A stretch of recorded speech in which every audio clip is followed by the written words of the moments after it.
In the city of Chicago, when you can't get your trash picked up or your potholes filled, the person you call is your alderman, your neighborhood representative in city council. And so, when Johnny Baker started seeing construction debris piling up in a vacant lot not 500 feet from her home, she called Bill Henry. And I'm watching trucks come in dumping this stuff. So I called his office to find out, what was going on. And they told me that they were just dumping there for a couple of days and they were going to be moving it out. She remembers that happening on a Monday. And by Thursday, it was as tall as that building over there almost. It just kept getting larger and larger. And the responses from the aldermen were getting fewer and farther between. You couldn't get Bill Henry on the phone. They didn't want to talk about it or whatever. Mountains of construction debris can't just appear in a neighborhood without the local alderman knowing about it. And because Bill Henry wouldn't talk about it, and didn't seem to do anything about it, and because the dump was already the size of a department store, people in North Lawndale figured Bill Henry must be involved. From his conversation and his speaking, he seemed like, he was for the neighborhood. And then after going to his meetings or whatever, and then you find out it's a selfish thing. Eventually, local journalists, the EPA, and the FBI would all give the dump a nickname, Mount Henry. Its namesake, Alderman Bill Henry, allegedly cut the deals that helped usher John Christopher into North Lawndale. But the bigger story of Bill Henry shows where a neighborhood like North Lawndale sits in Chicago's political pecking order. I'm Robin Amer. From USA Today, this is The City.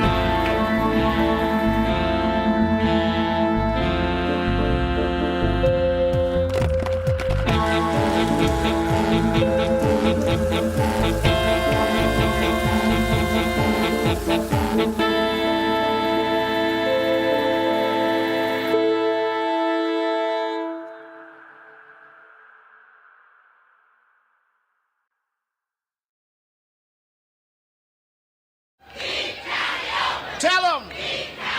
That's it. And we mean it. It's October 1979, and hundreds of people are rallying in downtown Chicago. They're gathered to keep county open, to protest the possible closure of Cook County Hospital, what was then the only public hospital in the city that would treat anyone regardless of their insurance coverage. At the time, 90% of Cook County's patients were Black. The MC introduces Bill Henry, who is then a new state rep. He wouldn't be an alderman for another 4 years. Our next speaker, Mr. Bill Henry, who's a state representative from the 21st District. Here, Mr. Henry. The fire engine blares past. Thank you very much. But Bill Henry doesn't miss a beat. I guess that's by design, but it's not going to quiet me up. We'll allow the noise to pass, because I got some noise I want to put out. The noise is this. Yes, my name is Bill Henry. I'm a state representative from the west side of the city of Chicago. I represent the poor, the old, the unemployed, the underemployed. The tape cuts out here, but it should give you some sense of what a commanding presence Bill Henry had. All right, so when we began reporting this story, our producer, Jenny Casas, started a blame list, as in who's to blame for the dumps in North Lawndale. Jenny? Of course, it starts with John Christopher, number one, for starting the dumps in the first place. And then number two is the construction companies who actually brought the debris into North Lawndale. But then the blame shifts to different tiers of responsibility. So people who helped it along in small ways or who just didn't step up to stop it, like the judge who denied the injunction to halt the dumping. And then, of course, there's Bill Henry. Right, so this is the local alderman, and you've been spending a lot of time looking into Bill Henry, so what exactly was his role here? It's just not an easy question to answer. Bill Henry was alderman in North Lawndale when John Christopher arrived in 1990. At the time, the Chicago Tribune reported that Bill Henry introduced John Christopher to the owner of the lot across the street from the elementary school, apparently because John Christopher told him the operation would bring jobs to North Lawndale. But John Christopher would later tell the FBI under questioning and testify under oath that he bribed Bill Henry in order to dump there. $5,000 a month. Right. So a source in the FBI told us that John Christopher called Bill Henry a $5,000 guy. And when I heard this, I was like, oh, right. Okay, that's how John Christopher was able to set up in North Lawndale and operate his dumps for as long as he did. He was bribing the aldermen. It just made so much sense to me when I heard that. Well, Bill Henry died in 1992, so we'll never get to hear his side of the story. But it's not as simple as a crooked guy bribes another crooked guy. All right, so Jenny's going to pick up the story from here. During Bill Henry's first term as alderman, the Chicago Tribune turned its attention to the problems in North Lawndale in a whopping 36-part series. That series would later be turned into a book called The American Millstone. The book used North Lawndale as an example of what its authors saw as a national problem, a permanent underclass they described as mostly Black and poor and hopelessly trapped. But North Lawndale residents and critics of the series called it a judgment rather than a description that stereotyped the community in harmful ways and ignored the good in the neighborhood. Here's a representative quote. Today in North Lawndale, there is no sense of community, nothing to unite them. They are caught up in the baseness of underclass living, casual sex, illegitimate children, crime and violence, antithetical to the teachings of religion and repugnant to those who believe in God, end quote. Chicago's mainstream white press also stereotyped Bill Henry. The Tribune described him as a man with fists the size of pineapples, who wore bright pastel suits and a gun strapped to his ankle, who rode to work in a stretch limousine and lived on a diet of red meat and iced whiskey. These are all direct quotes. They wrote about the time he won a white stallion in a game of poker, and the time he was abducted at gunpoint outside of his fiance's bar and then talked his way to freedom. But in North Lawndale, Bill Henry is remembered in more nuanced ways, as a real, if flawed, person. I liked Bill Henry because he wasn't that sophisticated businessman. He was a street person. He was raised up on the street. That's Gladys Woodson. Remember, her block club wrote to Bill Henry when they were trying to get rid of the dumps. But because he was their alderman, they went to him for a lot of other routine things too. This is how she described his political philosophy. He would let us all know you can't have everything you want. And if you want something really bad, you figure out how bad you want that. And you're going to have to give up something to get something. That was his motto. He said nobody gets something for free. He used to say, I graduated from Concrete University. This is Bill Henry's son, Conrad Henry. This notion of Bill Henry as a deal maker with street smarts is at the core of his identity. Conrad grew up helping his dad in the ward office, talking politics over breakfast. They're fond memories because Conrad looked up to his dad.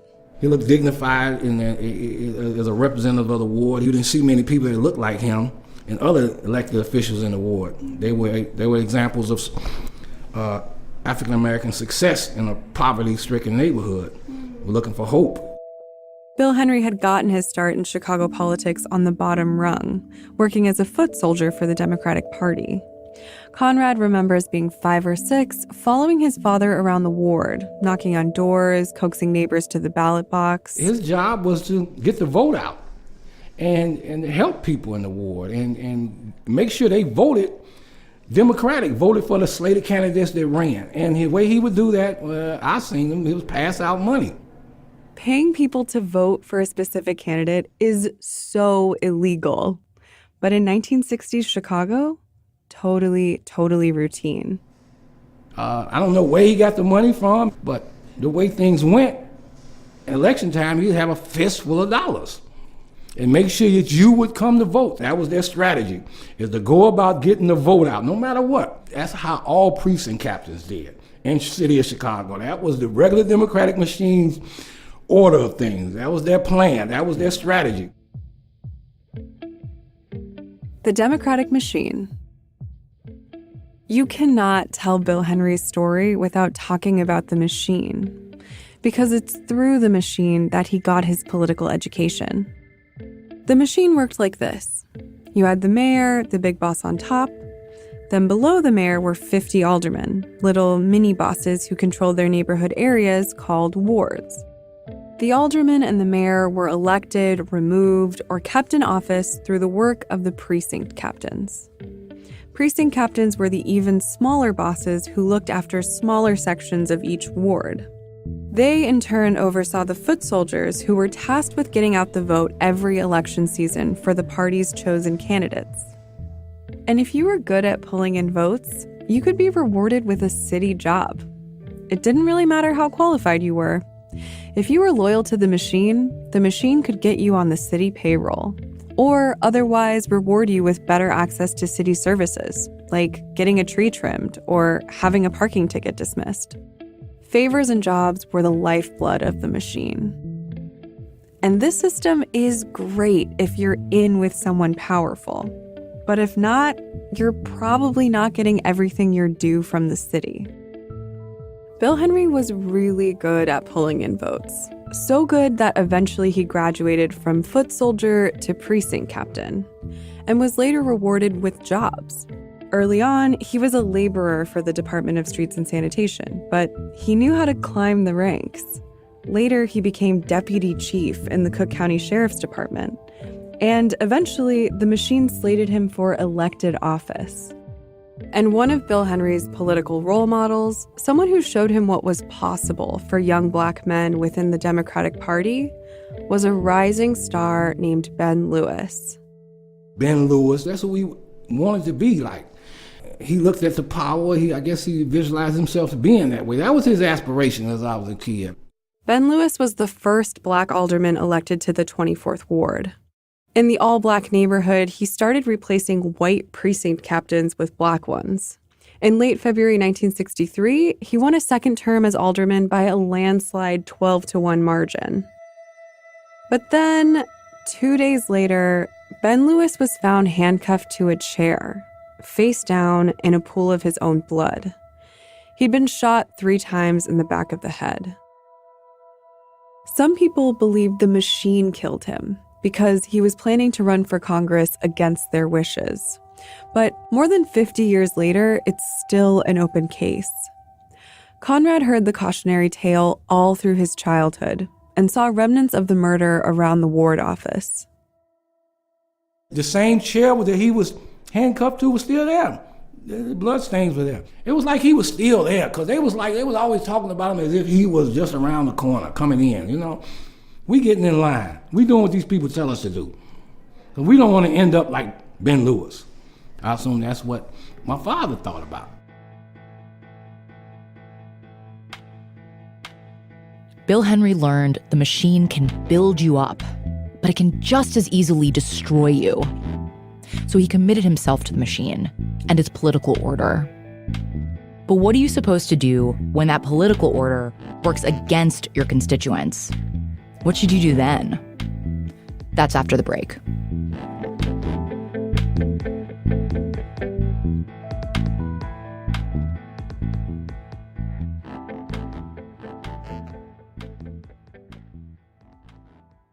What helps you fall asleep? Noise machines, essential oils, pills that leave you groggy in the morning? I've tried a lot of things over the years, and I'll bet you have too. What if the answer was as simple as finding the right mattress? One matched perfectly to you and your needs. Helix Sleep built a sleep quiz that takes 2 minutes to complete, and they use the answers to match your body type and sleep preferences to the perfect mattress. Whether you're a side sleeper, hot sleeper, like me, whether you like a plush or firm bed, with Helix, there's no more guessing or confusion. Just go to helixsleep.com/thecity. Take their 2-minute sleep quiz, and they'll match you to a mattress that will give you the best sleep of your life. Right now, Helix is offering up to $125 off all mattress orders. And all you have to do to get up to $125 off your mattress is go to helixsleep.com/thecity. That's Helix, HELIX, sleep.com/thecity, THECITY, for $125 off your mattress order. HelixSleep.com/thecity. All right, let's go back to Jenny, who picks up the story of Alderman Bill Henry with a visit to one of his adversaries. Hello? Oh, yeah, what do you need? When I met Richard Barnett in his home in North Lawndale, we were constantly interrupted by phone calls. Could I do it later? Because I'm busy now. Thank you. Popular guy. Hmm? You're a popular guy. I'm sorry. You're a popular guy. Oh, yeah. Richard Barnett moved to North Lawndale around 1954 and lives in a 2-flat with his pet parrot named Nia. He's in his 80s now, and he's been in the thick of North Lawndale's political scene since his 20s. In his prime, Richard Barnett was a local kingmaker, but he didn't work for the machine. Mr. Barnett was an independent Democrat, and an effective one, with a hand in nearly every successful aldermanic campaign in the 24th Ward after Bill Henry was out of office. He supported candidates who challenged the status quo. He hated the regular Democratic machine, and he hated Bill Henry. He was machine till the day he died. What does that mean? That means he was an idiot. He was slimy. He was a crook. He was anything negative that you can say. Anything he could get money from, he used his position as alderman to get money. In 1983, Bill Henry was elected to the position he had been working towards for more than 2 decades, 24th Ward Alderman. But just as he was settling into his new seat of power, the political game completely changed. A change that promised a new kind of power for neighborhoods like North Lawndale. Chicago, Chicago, that's all the town. Chicago. The machine that ran Chicago doesn't work anymore. Yet Jane Byrne and Richie Daley are still fighting over it. Harold Washington has a different plan. But while they fight over that machine, I shall fight for Chicago by getting jobs and money from the state and federal government. Harold Washington. We can all win. In 1983, Chicago elected Harold Washington, the city's first black mayor. It was a turning point, a stunning victory for Black Chicago and for independent anti-machine voters. Like Bill Henry, Harold Washington had come up as a precinct captain working for the Democratic machine. But at some point, he broke with the system. The way Harold Washington saw it, the machine might help individual Black politicians, but it would never serve Black communities as a whole. He was also disgusted by the machine's use of patronage, the exchange of jobs for loyalty. Patronage that built careers like Bill Henry's and his own. As mayor, he signed on to a ruling that made it illegal to hire or fire people for political gain. Here he is talking about patronage in 1984. Well, I'm going to tell you about patronage. I went to the graveyard. I found his grave. I stomped on that grave. I jumped up and down and said, patronage, patronage, where are you? And patronage didn't answer. And you know why? It's dead, dead, dead. More than 99% of North Lawndale voted for Harold Washington in the 1983 general election. In the home of Richard Barnett, the local kingmaker, the first thing you see when you enter the foyer is a giant portrait of Harold Washington. This picture is in every living room in North Lawndale. Oh, yeah? I feel like. Mm-hmm. Does that surprise you? No. People came from out of town here to pick up Harold Washington buttons. I told you we had 1,000 volunteers. Didn't pay anyone a penny. Bill Henry had staked his entire political career on the Democratic machine. But now, the machine was out. So what does Bill Henry do? He flips to the other side. My dad was a vocal supporter of Harold Washington. Again, Bill Henry's son, Conrad. He dumped the regulars and went with the independents. Arguably, given Harold Washington's popularity in North Lawndale, Bill Henry had no choice but to support the new mayor. But citywide, there was the hope that a new black political bloc could make things more fair. But that's not exactly what happened. The mostly white machine politicos that had always run city council were pissed about having a black independent mayor who challenged their power. They might have lost absolute power, but they still had the votes to block the new mayor's agenda in city council. So even with Harold Washington's promises for a more fair Chicago, city services in lower income neighborhoods were still not as good as they were in wealthy neighborhoods. Bill Henry's ward and many other black wards were not getting basic city services regularly, especially in comparison to their white counterparts. He couldn't pull strings and get everything done instantaneous, and the garbage pick up, the streets clean, the curbs done, the sidewalks repaired. You know, he couldn't do that in timely fashion like they could over there. And so Bill Henry took matters into his own hands. He spent $16,000 of his own money to buy a decommissioned street sweeper from the city. It was this old city street sweeper, and he painted red, white, and blue and put Bill Henry, like that right there, on it, 24th Ward Alderman. Let me just say that again. 24th Ward residents weren't getting the city services they pay for with their tax dollars, so Bill Henry bought a used street sweeper from the city that was failing them in the first place. Black neighborhoods on the west side, like North Lawndale, still weren't getting their fair share, even with Harold Washington in office. And 4 years later, just as Harold Washington was settling into his second term. At approximately 11 a.m. Wednesday morning, shortly following a press conference, Chicago Mayor Harold Washington suffered a fatal heart attack at his desk in City Hall. The mayor was rushed to Northwestern Memorial Hospital, where he was pronounced dead at 1:36 p.m. Harold Washington died, and with him, the promise of his administration. Black Chicago was devastated. People have been waiting all these years to finally have an expression of black political power and maybe have some fairness in the city. And it's like, are you kidding me? Harold Washington dies in office before it could be fully expressed. This is Ben Joravsky. He's been a reporter in the city for almost 40 years, namely with the Chicago Reader. He now hosts a show on Chicago's progressive talk radio station, WCPT. Joravsky reported on the chaos in City Hall that followed Harold Washington's death.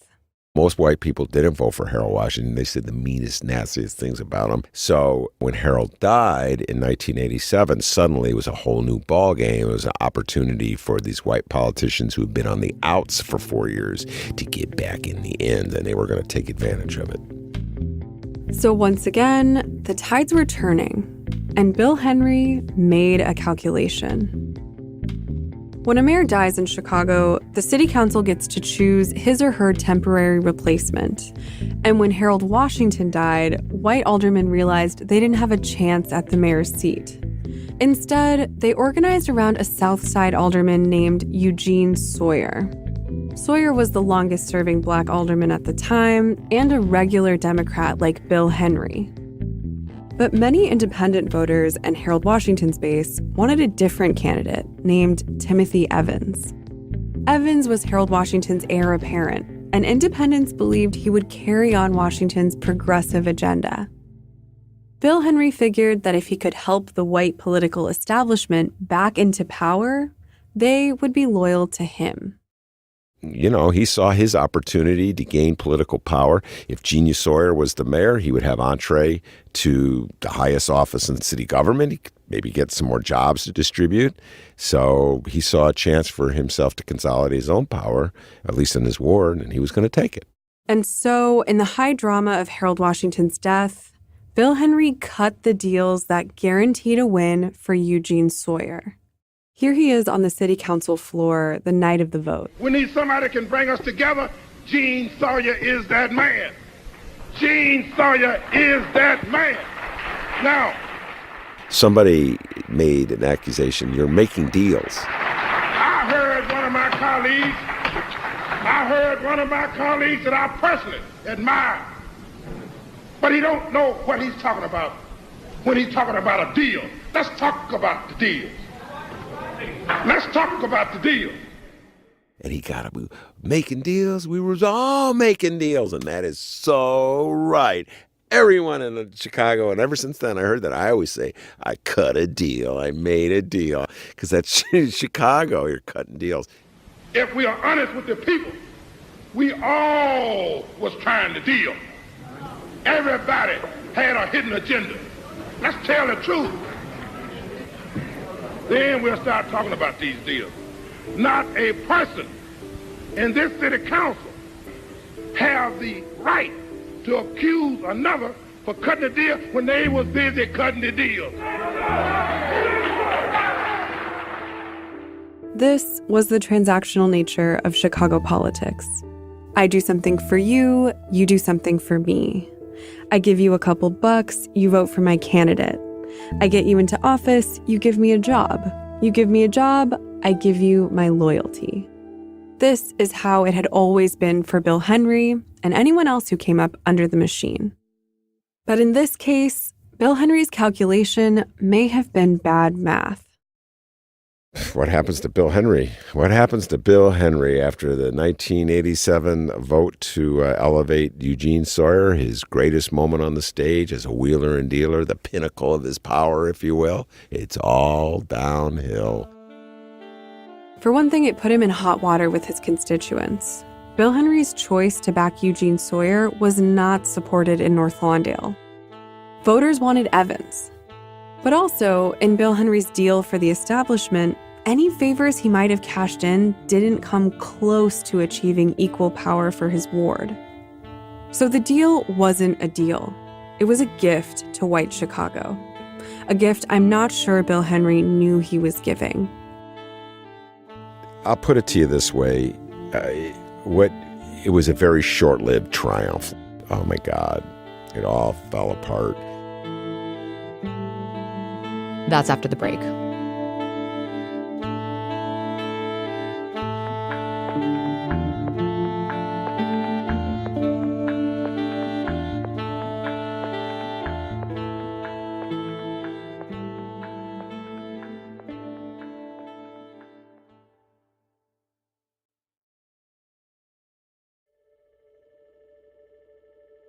Bill Henry's support for the establishment candidate and the backlash it spurred in North Lawndale left him politically weakened. By 1990, his longtime rival, Jesse Miller, was challenging him for re-election and seemed to have a good shot at winning. Bill Henry's silence about the dumps only angered residents more, and they remembered Jesse Miller stepping in to help them organize against the dumps. Jenny picks it back up from here.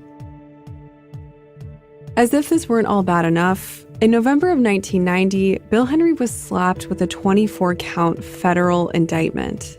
The indictment lays out almost a decade of racketeering, bribery, and extortion, totaling more than $30,000. Many of the allegations involved Bill Henry taking money in exchange for helping someone get city jobs or contracts. To North Lawndale Politico Richard Barnett, these charges show a pattern of behavior. Barnett believes Bill Henry was taking bribes for everything, including bribes from John Christopher to allow the dumps in North Lawndale.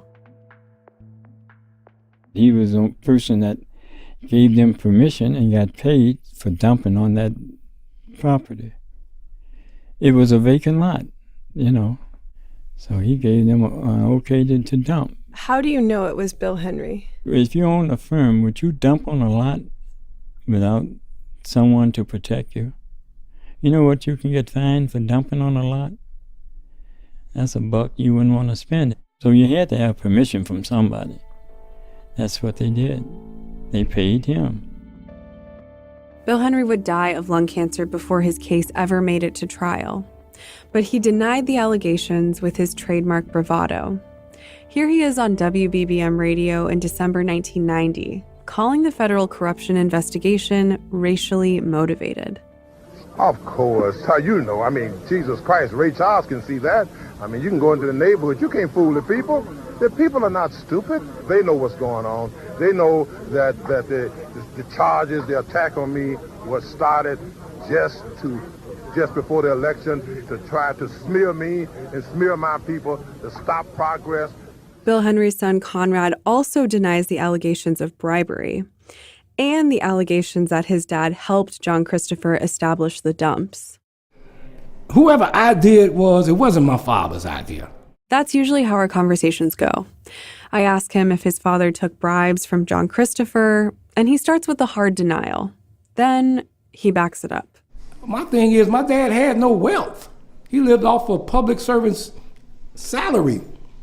We didn't own the building we lived in. We was renting on the second floor. And then he speculates. If his father did cut a deal with John Christopher, there must have been a reason. I know my dad wanted to do what he could, and like I said, if he couldn't do, his hands would probably cut. He couldn't do anything. Nobody would help him. He remembers his father being almost melancholy about the dumps. If he had made a deal, it wasn't one he was proud of. How did your dad feel about it being called Mount Henry? He was not proud of it. The first time he said it, we was in the car and we was driving past, and he said they call that Mount Henry, and I was like, what? That's when I said, what? He was like, yeah. He was not smiling. He was quite subdued about it, quite sad about it in a lot of ways. It was like he couldn't get nothing done about it. It was like he'd been duped, like he'd been tricked, like he had been used to dump that there. If Bill Henry did cut a deal with John Christopher, thinking the rock crushing operation would bring jobs to North Lawndale, then in a way, it's almost the same miscalculation Bill Henry made when he helped put Eugene Sawyer in office. Both were deals intended to benefit him, but also ones he might have thought would ultimately benefit the ward. And both times, he was wrong. In 1991, Bill Henry was voted out of office, and he died a year later. Still, the mountains of rubble and dirt grew in North Lawndale, even under Jesse Miller, Bill Henry's successor. I just thought everything would work out. Why did you think that? I always thought that downtown, City Hall, would do right by the people, and that they would help us with this mountain debris. You know, I didn't understand what was going on, but in retrospect, I understand now. What do you mean? What do you understand now? Well, I mean, they didn't think of the ward. They thought of the people in the 24th ward as second-class citizens. Their priority was their wards. The people that drove the bus that ran the political machine in Chicago, they cared about their neighborhoods. You know, they had the black politicians in the back of the bus. They were in the front of the bus.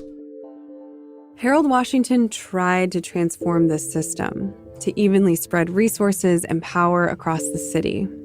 But after he died, the Loop had its renaissance with shiny new buildings and parks and public art. And North Lawndale got the broken pieces of what used to be.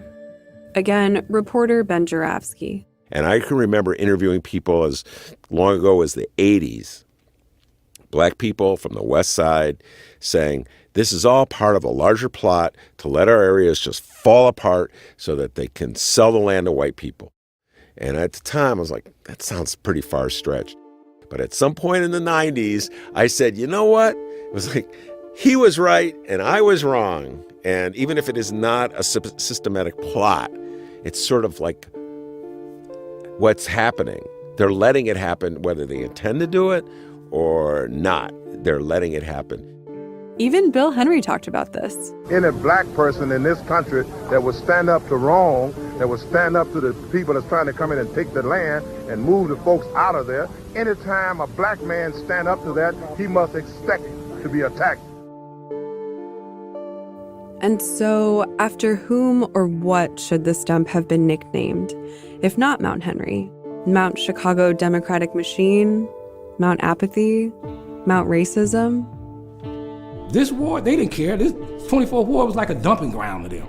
So you feel like if something like this happened in a different ward, it would have been cleaned up? Yep. Or it would have been handled differently? Yep. Sure would have. They wouldn't have dumped it in the 11th ward. Daley's ward. It definitely wouldn't have been dropped in the 1st ward. where the Loop was. It wouldn't have been in the 14th either. Home to one of Chicago's most powerful and longest-serving aldermen. 47 Ward, it would have been gone. A predominantly white ward with strong ties to the Daleys. And also in this case, not a hypothetical, because the wealthy, white 47th Ward was exactly where the dumpers were headed next. That's next time on The City.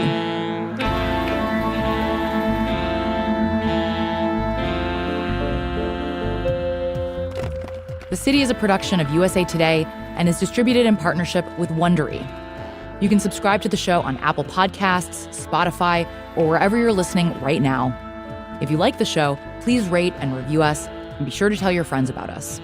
Our show was reported and produced by Wilson Sayer, Jenny Casas, and me, Robin Amer. Our editor is Sam Greenspan. Ben Austin is our story consultant. Original music and mixing is by Hannes Brown. Additional production by Taylor Macon, Isabel Cockrell, and Bianca Medias. Chris Davis is our VP for Investigations. Scott Stein is our VP of Product. Our executive producer is Liz Nelson. The USA Today Network's president and publisher is Maribel Wadsworth. Thanks to our sponsors for supporting the show, and special thanks to Misha Youssef, Danielle Svetkov, and Bill Zimmerman. Archival footage was provided by WBBM News Radio 780 and 105.9 FM, Media Burn, Chicago Public Library, and the Bob Crawford Audio Archive at the University of Illinois, Chicago. Additional support comes from the Fund for Investigative Journalism and the Social Justice News Nexus at Northwestern University. If you like this show, you may also like WBEZ's new podcast, On Background, which takes you inside the smoke-filled back rooms of Chicago and Illinois government to better understand the people, places, and forces shaping today's politics. You can find The City on Facebook or Twitter at The City Pod, or go to our website where you can see photos of Bill Henry in his youth and more. That's thecitypodcast.com.